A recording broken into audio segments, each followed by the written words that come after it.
Jai Bharat to all Adithians. So in last lecture we have seen probability based on deck of cards. Okay? और आज के lecture में जो है वो हम स्टार्ट कर रहे हैं calendar based probability and questions के थियोरेटिकल टॉपिक में जो है वो ये चैप्टर का हमारा लास्ट टॉपिक होगा। इसके बाद जो है वो हम एक्सरसाइज के टॉपिक जो है एक्सरसाइज के क्वेश्चन और एग्जाम्पल्स जो है वो यहाँ पे सॉल्व करेंगे। पहले जो है वो हम टेक्सचुअल एग्जाम्पल और क्वेश्चन पे जाएंगे, बट मेक श्योर कि ये लेक्चर के बाद जो है थियोरेटिकल पोर्शन खत्म होने के बाद जब भी आप क्वेश्चन स्टार्ट कर रहे हो, क्वेश्चन सॉल्व करना स्टार्ट कर रहे हो, तो उससे पहले जो है वो हर एक थियोरेटिकल कॉन्सेप्ट जो है वो पहले क्लियर करो। ओके, अगर आप कंप्लीट करने के लिए कर रहे हो और एक्सरसाइज की क्वेश्चन कर भी दोगे तो अभी कोई फर्क नहीं पड़ेगा, बट हमें ये चीज़ जो है वो लास्ट तक याद रखनी है। तो जब भी आप क्वेश्चन सॉल्व करो तो प्रिपेयर ऐसे करो कि पहले आपको हर एक थियोरेटिकल पोर्शन जो है इसके कॉन्सेप्ट क्लियर होने चाहिए। तो क्या है कि जो भी आप क्वेश्चन कर रहे हो वो लॉन्ग लास्टिंग आपको याद रहेंगे। ओके, तो यहाँ पे जो है वो स्टार्ट कर रहे हैं calendar based probability and questions. Okay, तो इसमें फर्स्ट ऑफ ऑल जो है वो कैलेंडर बेस्ड, इसमें दो टाइप के क्वेश्चन जो है वो आपको पूछे जा सकते हैं। Okay, so types of question में हम पहले देखते हैं कि first type is year wise weekdays and second type is month wise weekdays. Okay, तो अगर ईयर वाइज वीकडेज पे अगर हम जाए, यहाँ पे अगर ये डिस्कस करें तो हमें पता होना चाहिए कि ईयर में भी जो है वो दो टाइप के ईयर आते हैं।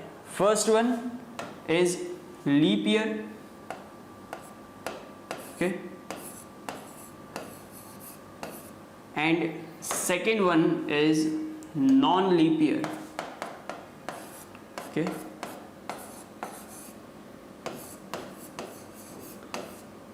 अभी यहाँ पे हेडिंग क्या है, ईयर वाइज वीकडेज, एंड यहाँ पे वीकडेज है कि वीक के जो है वो कितने दिन होते हैं, 7। ओके, टोटल ये ईयर वाइज अगर हम देखें तो वीकडेज का रिपीटेशन कितनी बार होता है ये पहले हमको पता होना चाहिए। तो वो आगे समझते हैं, पहले ये देख लेते हैं कि लीप ईयर और नॉन लीप ईयर में टोटल नंबर ऑफ डेज जो है वो कितने होते हैं। तो टोटल नंबर ऑफ डेज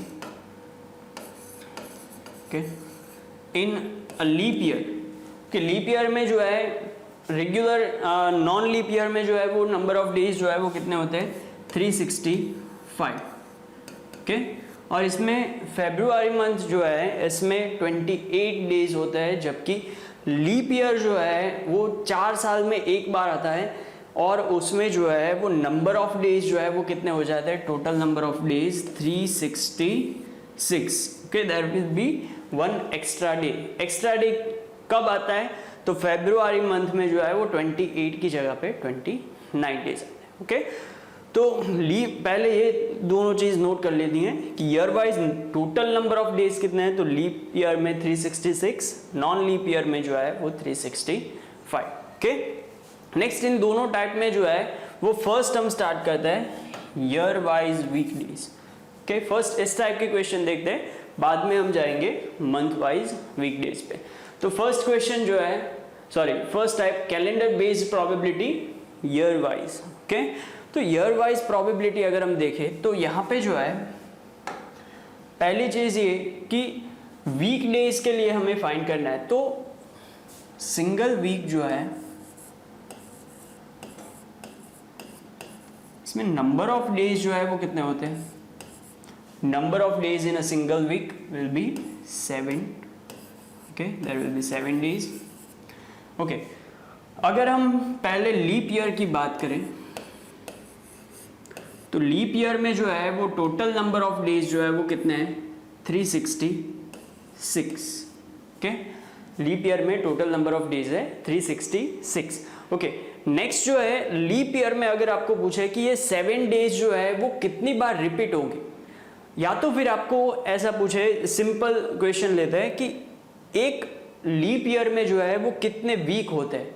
तो सिंपल सी चीज है, एक वीक में 7 दिन है। ओके, तो 366 डेज जो है इसमें हमें नंबर ऑफ वीक फाइंड करना है। तो हम किस तरह से फाइंड कर सकते हैं, तो सिंपल डायरेक्टली भी पता चल जाएगा, बट अगर आपको कैलकुलेशन लेनी है तो in okay there will be 7 days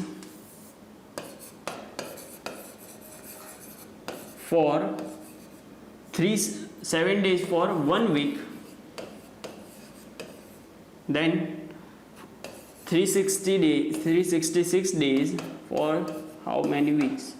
okay, तो यहाँ पे कैलकुलेशन में क्या होगा, नंबर ऑफ वीक हमें कैसे मिलेंगे, 366 इंटू 1 डिवाइडेड बाई 7। ये सिर्फ कैलकुलेशन जिनको नहीं समझ में आ रहा है इनके लिए, बाकी तो डायरेक्टली अगर एक वीक में 7 दिन है तो 366 डेज में अगर आपको नंबर ऑफ वीक फाइंड करना है तो डायरेक्ट डिवीजन लेना है। ओके, और ये डिवीजन जो है वो आपको क्वेश्चन में भी दिखाने की जरूरत नहीं है, ये समझना है सिर्फ। तो 366 को अगर 7 से हम डिवाइड करें, डिवाइडेड बाय 7, तो यहाँ पे होगा 7 5 35, सब्ट्रैक्शन करो तो 1 6, 7 2 14, 2। तो यहाँ पे 52 जो है वो क्या आ रहा है, 52 is number of weeks in a year, in a leap year. Okay, तो 52 वीक्स जो है, 52 वीक्स तो फिक्स है। ओके, ये 52 वीक्स तो आएंगे, उसके अलावा ये रिमाइंडर जो है वो हमें क्या देगा, रिमाइंडर का मतलब है कि 7 डेज जो है वो 52 टाइम्स कंप्लीट होने के बाद बाकी क्या बच रहा है, और भी 2 दिन जो है वो बाकी बच रहा है। ओके, और भी 2 दिन जो है वो बाकी बच रहे हैं। तो इसका मतलब क्या हुआ कि पहले ये समझते हैं कि 7 डेज जो है वो 52 टाइम्स रिपीट होंगे। ओके, मतलब मंडे से लेके संडे वो हर एक जो है वो 52 टाइम्स तो एक साल में आएंगे। ओके, नेक्स्ट ये 2 दिन और भी बाकी बच रहे हैं, तो इसमें ये हो सकता है कि मान लो ये 2 दिन जो है इसमें मंडे और ट्यूसडे आ गए, तो मंडे और ट्यूसडे जो है वो पूरे साल में कितनी बार आ गए, 53 टाइम्स, क्योंकि ये सातों के सातों दिन जो है वो 52 टाइम्स तो रिपीट हो ही रहे हैं। यहाँ पे 2 दिन और एक्स्ट्रा बच रहे हैं, तो उसमें कोई भी 2 दिन, 7 में से कोई भी 2 दिन जो है वो 53 टाइम्स रिपीट होंगे। ये क्लियर है, 53 टाइम्स रिपीट होंगे, बट वो सातों दिन जो है वो 53 टाइम पॉसिबल नहीं है, तो इसमें से कोई भी 2 दिन जो है वो रिपीट होंगे। तो आपको जो है वो क्वेश्चन इस तरह से पूछेंगे कि मंडे जो है वो 50, कोई भी एक लीप ईयर में 53 टाइम्स रिपीट होने की पॉसिबिलिटी क्या है, means probability, what is the probability that a leap year has 53 Monday. Okay, और 53 फ्राइडे, 53 सैटरडेज, 53 संडे, कोई भी दिन के लिए पूछ सकते हैं, हर एक के लिए आंसर जो है वो सेम होगा। किस तरह से वो समझते हैं, तो यहाँ पे ओके 53 डेज रिपीट होने के लिए कितनी जगह खाली है, 2 जगह खाली है। ओके, आप म्यूजिकल चेयर खेले होंगे तो उसमें अगर 2 ही चेयर बाकी है, ओके, और 7 जन है, तो कोई भी एक जन के लिए आपको पूछे कि ये चेयर पे आने की प्रोबेबिलिटी क्या होगी, तो वो क्या होगी 1 डिवाइडेड बाय 7।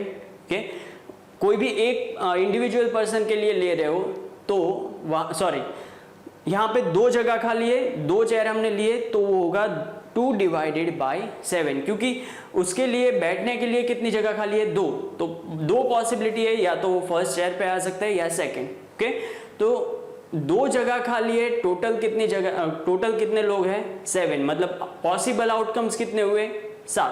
ओके, तो इसके लिए प्रोबेबिलिटी होगी 2 डिवाइडेड बाय 7। ओके, तो इसी तरह से यहाँ पे भी सेम चीज है, 52 टाइम्स तो हर एक आ रहा है, 53 टाइम्स जो है ये 7 में से कोई भी एक दिन जो है वो यहाँ पे आने के लिए प्रोबेबिलिटी क्या होगी, यहाँ पे जो भी 2 दिन रिपीट होंगे तो उसके लिए प्रोबेबिलिटी होगी 2 डिवाइडेड बाय 7। और एक चीज कि यहाँ पे ओके, ये जो है वो पहले निकाल देते हैं, 7 वीक्स 52 टाइम्स रिपीट होने के बाद 2 दिन जो एक्स्ट्रा बचते हैं, यहाँ पे देखो, अगर आपको ऐसा पूछे कि मंडे आने की प्रोबेबिलिटी क्या है, तो मंडे के लिए जो है वो 2 पॉसिबिलिटी है, या तो ये 2 दिन जो है वो संडे मंडे भी हो सकते हैं, ये पहली पॉसिबिलिटी, या फिर ये मंडे ट्यूसडे भी हो सकते हैं। तो भी मंडे तो जो है वो दोनों केस में आ गया, और दोनों केस में से कोई भी एक फेवरेबल आउटकम होगा, तो उसके लिए हमें 53 टाइम्स मंडे जो है वो रिपीट होता मिल जाएगा। ओके। तो इसका मतलब यहाँ पे पॉसिबल आउटकम्स जो है मंडे के लिए अगर पूछा है तो पॉसिबल आउटकम्स कितने होंगे, इसमें आपको नोट करने की जरूरत नहीं है, सिर्फ समझने के लिए। ओके,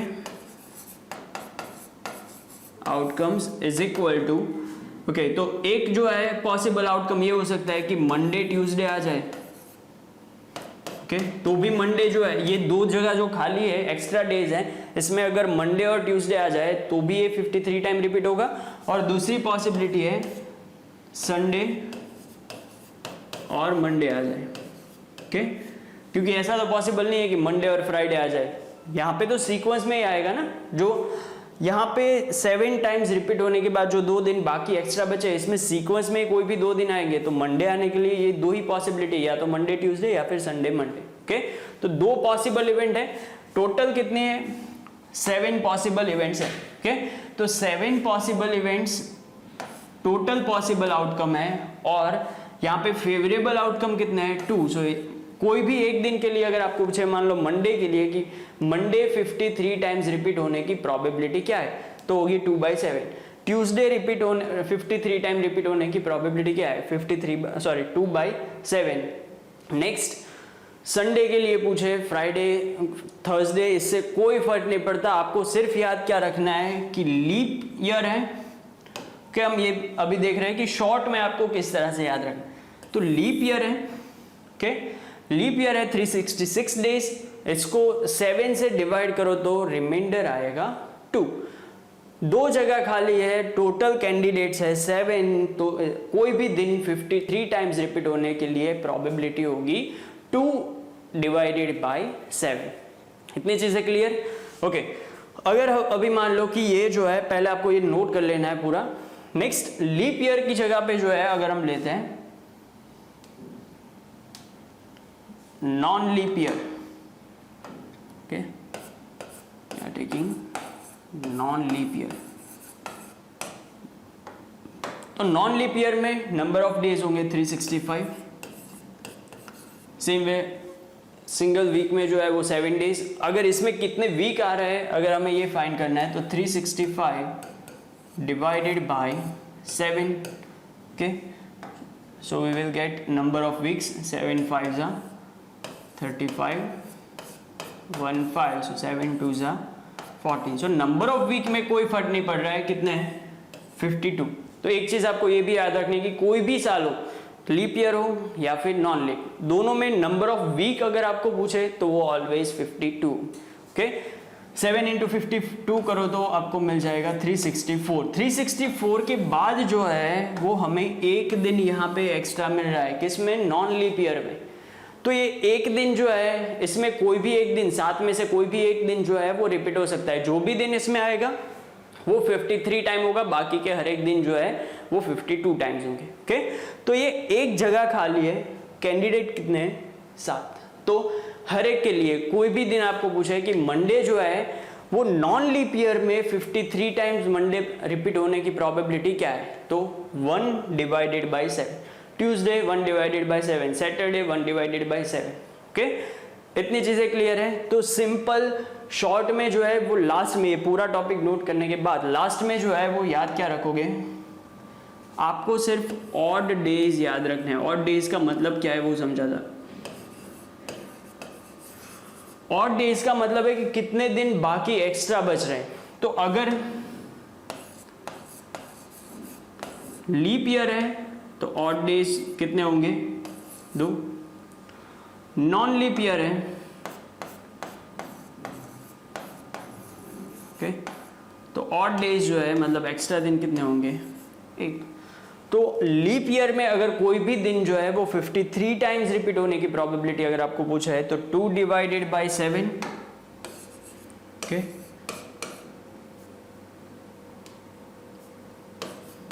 ओके, ये किसके लिए है, 53 टाइम्स रिपीटेशन के लिए। और नॉन लीप में अगर पूछे तो 1/7। दिन कोई भी हो, आंसर जो है वो सेम ही होगा। ओके, तो यहाँ पे ये किसके लिए, 53 टाइम्स रिपीटेशन। ओके, तो ये चीज जो है वो खास नोट कर लो। एमसीक्यू में 1 मार्क में क्वेश्चन है तो आपको कुछ नहीं देखना है, लीप नॉन लीप ये देख के जो है वो आपको डायरेक्ट आंसर नोट कर देना है। ओके, और एक चीज़ कि leap year non leap year में एमसीक्यू में अगर ये क्वेश्चन नहीं है और थ्योरी में है तो आपको क्या करना है, जो भी पूछा है आपको नंबर ऑफ फेवरेबल आउटकम्स जो है वो दिखाना है कि 2 है तो 2, नॉन लीप है तो 1।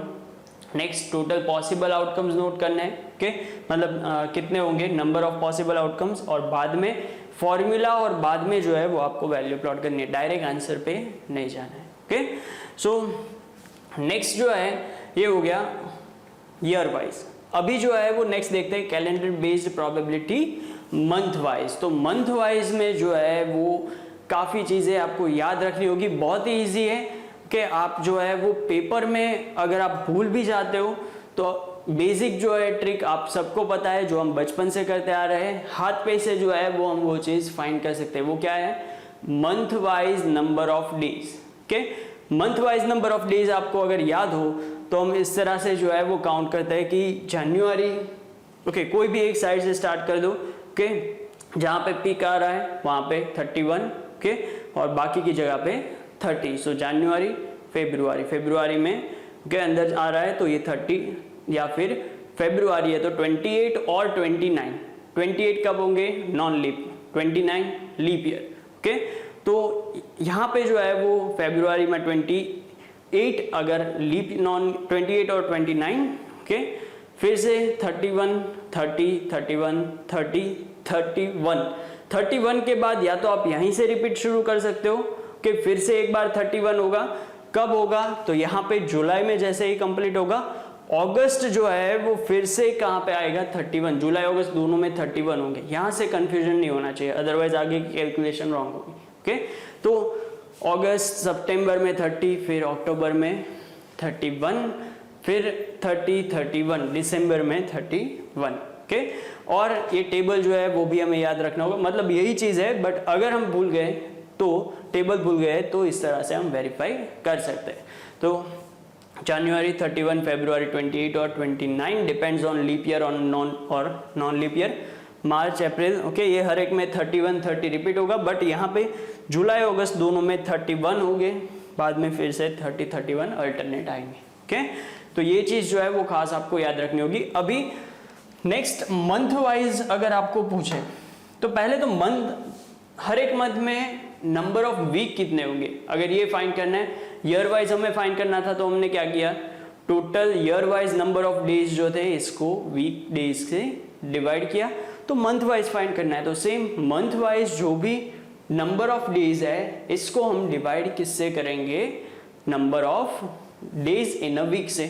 सो अगर यहाँ पे पॉसिबिलिटीज कितनी है, 4 है, 31, 28, 29 और 30। ओके, तो स्टार्ट करते हैं। अगर 28 डेज है तो अगर इसको हम 7 से डिवाइड करेंगे, ओके, यहाँ पे चारों के लिए अलग ले लेते हैं। ओके, 28 को जो है वो 7 से डिवाइड करेंगे तो यहाँ पे होगा 7 4 28 और यहाँ पे रिमाइंडर हमें मिलेगा 0। इसका मतलब क्या है, इंटरप्रिटेशन हम हर एक का देखते जाएंगे कि अगर 28 डेज है तो वीक के जो 7 दिन है वो हर एक 7 दिन जो है वो कितनी बार रिपीट होंगे, 4 टाइम्स। मतलब मंडे से लेके संडे हर एक दिन जो है वो 4 बार आएंगे। ओके, इसके अलावा कोई एक्स्ट्रा डे नहीं है, तो कोई भी दिन जो है वो 5 बार पॉसिबल ही नहीं है। कब, जब 28 डेज है। नेक्स्ट सेकेंड लेते हैं 29 डेज। अगर 29 डेज है तो यहाँ पे 7 से डिवाइड करेंगे तो 7 4 28 और यहाँ पे हमें मिल जाएगा रिमाइंडर 1। तो इसका मतलब क्या है कि 7 × 4 मीन्स वीक के जो 7 डेज है वो 4 टाइम्स रिपीट होंगे। इसके अलावा हमें एक जो है वो एक्स्ट्रा डे यहाँ पे मिलेगा। ओके, तो एक्स्ट्रा डे में मान लो कि कोई भी एक आ रहा है मंडे से लेके संडे में, तो वो दिन जो है वो पूरे मंथ में कितनी बार रिपीट होगा, 4 टाइम तो ऑलरेडी हो चुका है, एक बार और तो 5 टाइम्स रिपीट होगा। ओके, इसके अलावा यहाँ पे मतलब आपको ये मैं तो यहाँ पे बताऊंगा ही, बट ये पता चल जाना चाहिए कि क्वेश्चन कौन से टाइप का होगा। ओके, तो नेक्स्ट देखते हैं। नेक्स्ट 30 डेज अगर है इसको 4 से डिवाइड करें, सो 4 × 7 28, यहाँ पे रिमाइंडर होगा 2, रिमाइंडर 2 है तो इसका मतलब कि 4 डेज जो है वो 7 टाइम्स तो रिपीट होगी। इसके बाद हमें कितने एक्स्ट्रा दिन मिल रहे हैं, 2 दिन हमें एक्स्ट्रा मिल रहा है। ओके, 2 दिन में जो भी 2 दिन आएंगे, मंडे ट्यूसडे हो या फिर ट्यूसडे वेडनेसडे कोई भी, तो वो दोनों दिन जो है वो कितनी बार रिपीट होंगे, 5 टाइम्स। ओके, नेक्स्ट बाकी कौन सा है, 31 डेज। सो अगर डिवाइड करते हैं तो 4 से डिवाइड करने पे हमें मिलेगा रिमाइंडर 3। रिमाइंडर 3 है तो यहाँ पे क्या होगा, 4 डेज 7 टाइम्स तो रिपीट होंगे। यहाँ पे 3 एक्स्ट्रा दिन है तो Monday Tuesday Wednesday, Wednesday Tuesday Thursday, ऐसे कोई भी 3 दिन जो है वो रिपीट हो सकते हैं। और ये 3 दिन जो है, तीनों के तीनों दिन वो कितनी बार रिपीट होंगे, 5 टाइम्स रिपीट होंगे मंथ में। ओके, तो इसका मतलब अगर मंथ वाइज आपको नंबर ऑफ वीक पूछे तो हर एक में 4 वीक जो है वो कंपलसरी होंगे। इसके अलावा जो एक्स्ट्रा दिन है वो यहाँ पे चेंज हो गए। तो यहाँ पे सिंपल सी चीज है, याद रखने की भी जरूरत नहीं है। 28 डेज है, 7 से डिविजिबल है, 0 एक्स्ट्रा डे। 29 है, सिंगल एक्स्ट्रा डे। ओके, 29 7 से डिवाइड करोगे तो रिमाइंडर आपको पता है 28 जो है, 28 के ऊपर कितने दिन है, एक दिन है तो एक्स्ट्रा 1, यहाँ पे 2 और 20 मतलब 30 है तो 2 और 31 है तो 3। अभी क्वेश्चन कैसे पूछेंगे कि कोई भी मंथ वाइज आपको पूछेंगे, मान लो कि मई मंथ में मंडे जो है वो मई मंथ में मंडे जो है वो 5 टाइम्स रिपीट होने की प्रोबेबिलिटी क्या है। आपको सिंपल चीज है, मई मंथ में आपको याद होना चाहिए नंबर ऑफ डेज कितने हैं, 31। 31 में एक्स्ट्रा दिन कितने हैं, 3 के 7 से डिवाइड करने के बाद एक्स्ट्रा डेज है 3 और 3 जगह खाली है। देखो मंडे को 5 टाइम्स रिपीट होने के लिए 3 जगह खाली है, तो इसका मतलब वो तीनों में से किसी में भी आएगा वो 5 टाइम्स रिपीट हो जाएगा। तो इसके लिए प्रोबेबिलिटी हो जाएगी 3 डिवाइडेड बाय टोटल कैंडिडेट तो सेम ही है कि वीक डेज जो है वो 7 ही है, सो 3 आउट ऑफ 7। अगर आपको ऐसा पूछे कि सितंबर में जो है वो ट्यूसडे 5 टाइम्स रिपीट होने की प्रोबेबिलिटी क्या है, तो सितंबर में आपको नंबर ऑफ डेज पता होने चाहिए 30, रिमाइंडर क्या होगा 7 से डिवाइड करने पे 2, तो 2 जगह खाली है ट्यूसडे को रिपीट होने के लिए, तो इसका मतलब प्रोबेबिलिटी होगी 2 डिवाइडेड बाय 7। अगर आपको पूछे कि लीप ईयर के फरवरी में जो है वो संडे 5 टाइम्स रिपीट होने की प्रोबेबिलिटी क्या है, तो सिर्फ आपको ये याद रखना है लीप ईयर में कितने हैं, 29 है, तो इसका मतलब डिवाइड करने पे रिमाइंडर 1 रिमाइंडर में हमें 1 मिल रहा है, तो यहाँ पे क्या होगा कि संडे को 5 टाइम रिपीट होने के लिए 1 सीट खाली है, तो प्रोबेबिलिटी होगी 1 डिवाइडेड बाय 7। और नॉन लीप ईयर में मान लो पूछा है कि फ्राइडे 5 टाइम्स रिपीट होने की प्रोबेबिलिटी क्या है, सॉरी हाँ नॉन लीप ईयर में, तो नॉन लीप ईयर में फरवरी में 5 टाइम्स फ्राइडे रिपीट होने की प्रोबेबिलिटी क्या है, तो फरवरी है, नॉन लीप ईयर है, तो 28 डेज होंगे, इसमें कोई भी दिन जो है वो 5 टाइम्स रिपीट नहीं होगा क्योंकि एक्स्ट्रा दिन है ही नहीं। ओके, सिंपल सी चीज आप याद क्या रखोगे, आपको पहले ये याद होना चाहिए मंथ वाइज जो है नंबर ऑफ डेज, फिर आपको सिर्फ यही देखना है कि 28 है तो 0/7, 29 तो 1/7, 30 तो 2/7, 31 तो 3/7। कॉन्सेप्ट याद होना चाहिए बट एग्जाम के लिए मैं बोल रहा हूँ। ओके, और इसके लिए जो है मतलब कोई भी क्वेश्चन पूछे आपको ये नहीं देखना है कि डे कौन सा है। ओके, आइदर मंडे ट्यूसडे कोई भी हो, 5 टाइम्स रिपीटेशन पूछा है, डायरेक्ट नंबर ऑफ डेज में 7 से डिवाइड करने पे रिमाइंडर क्या मिल रहा है, रिमाइंडर जो मिल रहा होगा वो हमारे लिए क्या होगा, ऑड डेज। ओके, जैसे हमने ईयर वाइज देखा, और उसको 7 पॉसिबल आउटकम्स है से डिवाइड कर दो। ओके, नेक्स्ट आपको अगर शॉर्ट में याद रखना है तो आप इस तरह से जो है वो एक टेबल भी याद रख सकते हो। ओके, ऑड डेज के लिए तो वो शॉर्ट ट्रिक जो है वो हमने पहले ही आपको बता दी, ये यहाँ पे जो है वो ये टेबल के साथ आपको जो है वो नोटबुक में नोट कर देना। ये टेबल जिसमें ऑड डेज लिखे हैं 31 है, जब भी 31 डेज है तब ऑड डेज है 3, जब भी अक्टूबर मतलब 30 डेज है तो वहां पे ऑड डेज है 2। नेक्स्ट 28 29 तो 28 पे के साथ 0, 29 के साथ 1। ये हर एक ऑड डेज जो है इसको मतलब जो भी मंथ में आपको पूछा है ऑड डेज को डिवाइड कर दो 7 से। Okay, that will be short trick for you. तो यहाँ पे जो है वो ये टेबल एक साइड नोट कर लो और साथ में शॉर्ट ट्रिक जो हमने अभी डिस्कस की वो आपको नोट कर लेंगे। ओके, तो आज के लेक्चर में जो है वो यहाँ तक रखते हैं। नेक्स्ट लेक्चर से हम टेक्सचुअल एग्जाम्पल्स और बाद में जो है वो एक्सरसाइज के क्वेश्चन स्टार्ट करेंगे। बट इससे पहले जैसे कि हमने स्टार्टिंग में बोला, कॉन्सेप्ट क्लियर करने के बाद ही जो है वो क्वेश्चन जो है वो स्टार्ट करो। ओके, इससे पहले करोगे मतलब आप अभी तो सॉल्व कर लोगे बट बाद में आगे जाके जो है वो कंफ्यूजन होगा, हर एक टाइप जब मिक्स आएंगे तब। Okay, so stay tune with Advait achievers YouTube channel subscribe करें, वीडियो शेयर करें और हमारी एप्लीकेशन भी डाउनलोड करें। स्टे हेल्दी, स्टे सेफ, विद्यार्थी देवो भव, जय भारत।